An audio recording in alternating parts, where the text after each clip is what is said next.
In this week's Northwoods adventure, we visit the Hubbard Prairie Sleigh Festival. Shane Lee goes over the river and through the woods for a closer look at horses in Hubbard. The horses knew the way to carry the sleigh to the Hubbard Prairie Sleigh Festival Sunday. Teamsters gathered from across northern Minnesota to let their ponies strut their stuff. This time in the winter, it's so fun to get out and all the horse people get together and enjoy it. Horses ranged from Clydesdales to Morgans and all the way down to ponies. Shower says horses can pull about 300% of their body weight for a short distance and 150% over a longer distance.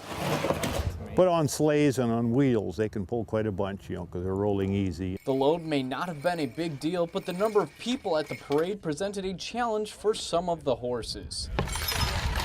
It takes a while to get them to working good. You get in the crowd with them, some get a little nervous, and some that are used to it don't even bother. The crowds were no bother at the Trapper Camp, where reenactor Joel Maxwell spent a night under the stars with his early 1800s equipment. It's been a long time since I've slept under the stars, watched the moon go across the sky all night. To stay warm, Maxwell kept the fire burning and laid on top of a felt and wool pad, huddled under a fur coat and wool blanket, and cuddled up with his dog. She was under the covers with me. She didn't hesitate to crawl in and keep me warm. The weather was warm enough to make a camp out comfortable, but still cold enough for snow sculpting. Winning sculptor Terry Kimball spent 12 hours on his bobcat.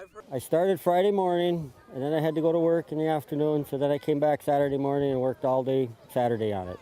Other designs include horses, a sunfish, a beaver gnawing on an owl's tree, an eagle, and a giant relief carving. Kimball says the biggest challenge in sculpting is the inconsistency. There's a lot of ice mixed in with the snow. These arms at first, I didn't know how I was going to do them, so I had to kind of redo them, and they came out good. The whole event seemed to come out well, especially for horse fans. This one may not move, but a horse is a horse, of course. Shane Lee, Lakeland News. If you've enjoyed this segment of Lakeland News, please consider making a tax-deductible contribution to Lakeland Public Television.